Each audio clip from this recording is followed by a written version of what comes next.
नमस्कार। वर्ष 2023 बीत चुका है। कुछ ही दिन शेष रह गए हैं इस वर्ष को लेकर। उसके बाद 2024 शुरू हो जाएगा। हमारे रामनगर की यदि मैं बात करूं तो पिछले कई वर्षों से कई ऐसी समस्याएं हैं जिनसे लोग दो चार हो रहे हैं। उम्मीद थी कि वर्ष 2023 रामनगर की प्रगति के लिए एक महत्वपूर्ण वर्ष साबित होगा, लेकिन ऐसा कुछ भी नहीं हुआ। जो समस्याएं थी वो आज भी उसी प्रकार से हैं जैसे कि पहले थी। बारी बारी यदि हम इनके विषय में बात करें तो आज सबसे पहले मैं रामनगर उधमपुर मार्ग की बात करूंगा। रामनगर उधमपुर मार्ग पिछले कई वर्षों से लगातार इसकी स्थिति जर्जर होती चली जा रही है। यदि आखिरी बार की हम बात करें जब इस पे कुछ राशि खर्च हुई थी तो वो 2008 था, जब इसके दोहरीकरण का कार्य आरंभ हुआ था। हालांकि रामनगर का दुर्भाग्य ये रहा कि उस समय भी ये मार्ग दोहरीकरण इसका नहीं हो पाया और सही निर्माण भी शायद नहीं हो पाया। लेकिन उसके बाद की यदि बात मैं करूं तो इस मार्ग के निर्माण के लिए, इसकी मरम्मत के लिए शायद कभी कोई ध्यान दिया ही नहीं गया।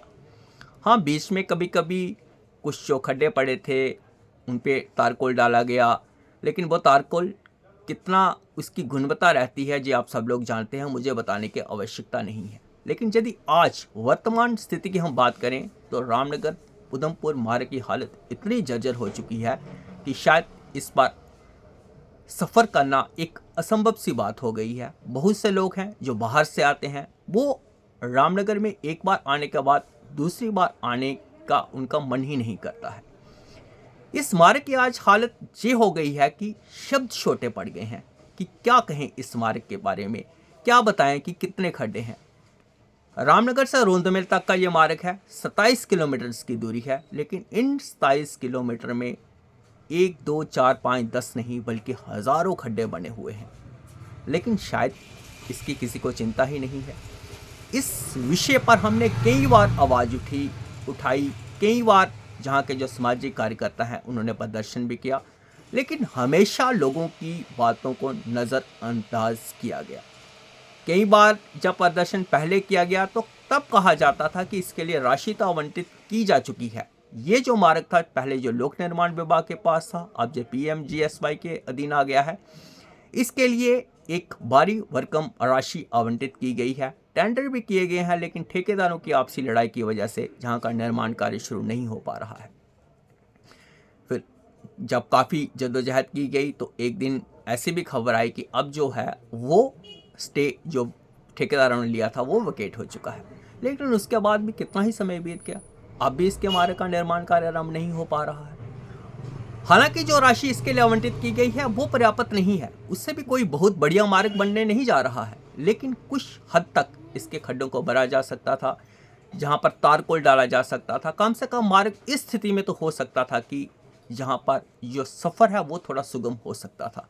लेकिन लगातार कोशिश करने के बावजूद, लगातार मांग करने के बावजूद भी अब तक, आज की जब मैं बात करूं तो अभी तक इस मार्ग के निर्माण कार्य की शुरुआत नहीं की गई है, इसकी मरम्मत की शुरुआत नहीं की गई है। जगह जगह पर खड्डे बने हुए हैं। यदि किसी दिन बारिश हो जाए तो उस दिन इस मार्ग की हालत देखने योग्य होती है। जो खड्डे होते हैं वो तालाब बन जाते हैं। कई जगहों पर तो इतना कीचड़ हो जाता है कि छोटी गाड़ी का तो गुजरना वहाँ से असंभव सा कार्य हो जाता है। लेकिन लोग फिर भी हैं, सरकार की इस अनदेखी को झेल रहे हैं और आज भी इस मार्ग पर सफ़र करने को मजबूर हैं, क्योंकि हम लोग रामनगर के रहने वाले हैं। हमारे लिए शायद और कोई विकल्प है नहीं, हम रामनगर को छोड़ के तो कहीं जा नहीं सकते। इसलिए हमारी ये मजबूरी है, हम इसी मार्ग पर हमें सफ़र करना पड़ता है। लेकिन यदि किसी बाहरी व्यक्ति से पूछो कि वो रामनगर के इस मार्ग पर सफ़र करना चाहता है तो वो एक ही बात में कह देगा कि भैया मैं रामनगर में नहीं आना चाहता हूँ। हालांकि रामनगर में आने का मन तो बहुत है, लेकिन रामनगर के जो मार्ग की स्थिति है उसे देखकर वो रामनगर में नहीं आना चाहता है।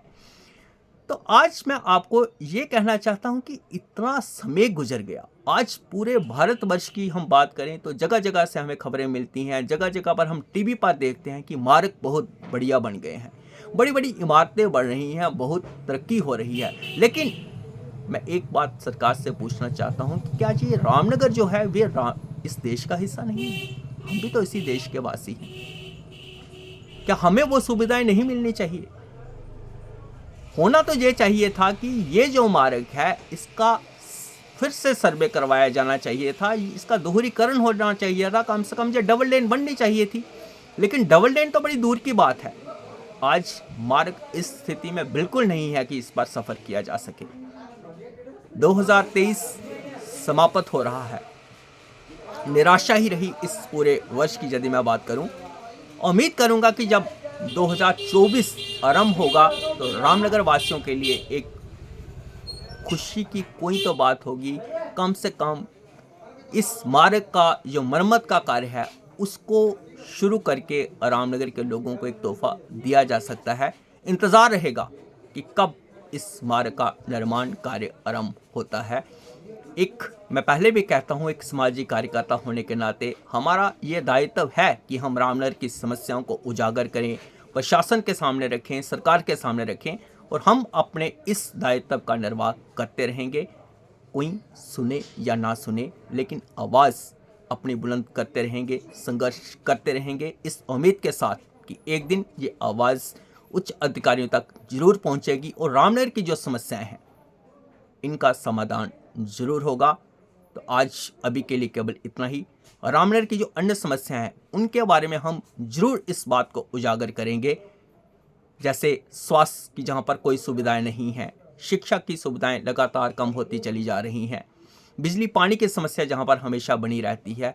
इन सभी समस्याओं को बारी बारी हम जरूर सरकार और प्रशासन के समक्ष रखेंगे ताकि आने वाले समय में, विशेषकर जो वर्ष 2024 की हम बात कर रहे हैं, उसमें इन समस्याओं का समाधान होगा और हमारा रामनगर भी, जो कि एक जम्मू संभाग की बहुत पुरानी तहसील है, बहुत प्रतिष्ठा है इस तहसील की रही है, वहाँ पर रोशनी की एक नई किरण आएगी और जहाँ का भी विकास होगा। तो आज अभी के लिए केवल इतना ही। मुझे दीजिए इजाज़त। नमस्कार। जय माता दी।